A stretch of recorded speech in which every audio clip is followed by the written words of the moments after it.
यह school time की सच्ची कहानी है। स्कूल से घर की ओर जाने के लिए बस का इंतजार कर रहे हरीश, रवि, विवेक, शिवम और मैंने लाल एसी वाली बस की ठंडी हवा का एहसास पहले ही कर लिया था। बस स्टैंड पर स्कूल के बच्चों, काम से थके हारे आदमी, औरतों और इतनी शाम को किसी काम से जाने वालों के अलावा कोई नहीं था। उन्हें दोनों ओर से हवा के थपेड़े मारने वाले वाहन एक सुंदर चित्र प्रस्तुत कर रहे थे। बैठे बैठे पिछवाड़े से पैंट चिपक गई, पर बस आने का नाम ही नहीं ले रही थी। परंतु इस बार नज़र घुमाई तो 2 डिम लाइट नजर आई और मुंह से अल्फाज टूट पड़े, कोई सी भी हो इसे नहीं छोड़ना है। दरवाज़ा पूरी तरह खुला भी नहीं था कि हल्ला बोल कहते हुए पांचों बस में सवार हो गए। जेब में अठन्नी भी होती तो बहला फुसला कर मना लेता कंडक्टर अंकल को, पर कमबख्त मारी वो भी न थी। और बिना पैसों के तो मुफ्त की हवा ना खाने दें, ये तो फिर भी ऐसी थी। अंकल ने गुस्से का पिटारा लाकर मेरे सर पर फोड़ दिया। टिकट ले लो कहे बिना ही धक्का मारते हुए नीचे उतरो कहा। रवि हम में से सबसे बड़ा था, इसलिए उससे इजाज़त मांगी। उतरे भाई। उसने हल्की सी मुस्कान के साथ गर्दन ना में हिलाकर जलती आग में घी का काम किया। और एक बार जो हम कमिटमेंट कर दें तो उसके बाद तो हम अपने आप की भी नहीं सुनते। मैंने बाजी दूसरे पर डालकर अपनी जान बचाई कि पहले इनको तो उतारो। वहाँ उतरने के प्लान को अपनी बस के टायरों के नीचे तोड़कर पब्लिक के हुक्म पर बस चल पड़ी।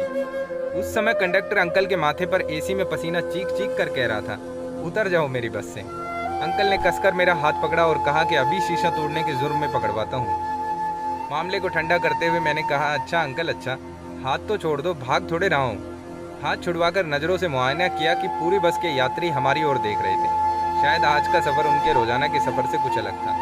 हमारे मन में चल रहा था कि यार हमें बैठाने में इसके बाप का क्या जाता है। इस वारदात के चलते कब रास्ता निकल गया पता ही नहीं चला और चिराग दिल्ली बस अड्डा आ गया। अंकल ने एक बार फिर कहा, उतर जाओ। अभी तक अंकल यहीं पर खड़े थे, पर इस बार इनकार करते ही गुस्से का पारा सिर से पार गया। टिकट और पैसे सीट पर रखकर दोनों हाथों से मेरा गला दबाने लगे। उस समय तो अंकल के काल्पनिक सींग मुझे साफ दिखाई दे रहे थे। मैंने बचाव के लिए सिर्फ अंकल के हाथ पकड़े, पर शिवम ने शायद दोस्ती से पहले कसम खाई थी कि हर जगह रक्षा करूंगा, और वही निभाने कूद पड़ा। अंकल पर 2 घूंसे मारे और अंकल के हाथों से मेरा गला आज़ाद हो गया। पर न जाने क्यों उनका बूढ़ा चेहरा और उन पर ढेर सारे दाने व झुर्रियाँ देखकर हाथ उठाने को मन ही नहीं किया। लोगों ने वहाँ जमघट लगा दिया और रहने दे कहकर सबको शांत किया। इस सब के बाद अंकल अपनी सीट पर जाकर शांति से बैठ गए। और अब मेरे समाचार चालू हुए। कल आएंगे बच्चे, रोकना किस किस को रोकेगा। लेकिन 3 जनों के खड़े रहने से एक बात तो तय थी कि कसम में थोड़ी तो कमी रह गई थी। अब ड्राइवर अंकल ने अपनी बस को बस लेन से बाहर करके पुलिस स्टेशन के आगे बस लगाई और 5 को पुलिस के हवाले कर दिया।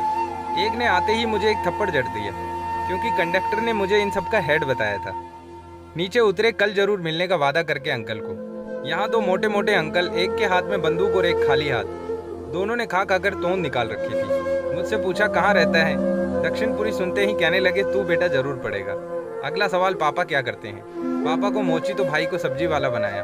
अपना नाम, पिताजी का नाम, फ़ोन नंबर सब लिखा। सब डर रहे थे पर मैं नहीं, क्योंकि मैंने गलत लिखवाया था सब कुछ। खूब हाथ जोड़े, पैर पकड़े, अंकल फ़ोन मत करना प्लीज़। उन्होंने कहा, नहीं करेंगे, तुम सब हमारे भी तो बच्चे हो, जाओ आराम से जाओ। धन्यवाद करके उस बूढ़े के बारे में सोचते हुए हम सब घर की तरफ रवाना हुए। धन्यवाद।